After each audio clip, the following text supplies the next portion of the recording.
কই আমাকে জানালি না তো? আপনাকে জানালে তো এইভাবে চমকে দিতে পারতাম না। উঠে এসো বৌমা। চলো গার্গী। কি হলো তোমার? জানি না, মনে হয় আমি এ ঘরে আগেও এসেছি। মা, পুকুর পাড়ে সেই বট গাছটা এখনো আছে। ওই গাছটা তোমার ঠাকুর দাদা লাগিয়েছিল, ওটা কখনো কাটতে পারি? তুমি কি করে জানলে? তোমাকে তো ওই বট গাছের কথা আগে আমি বলিনি। তিমির, তোরা কি সারাক্ষণ এখানেই দাঁড়িয়ে গল্প করবি? উঠে আয়। আজ মধুরা।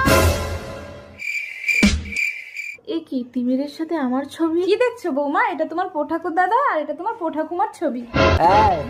গার্গী, এই নাও তোমার আজকের 300 টাকা। আজকের 300 টাকা মানে? মা, এটা আমার হাত খরচা।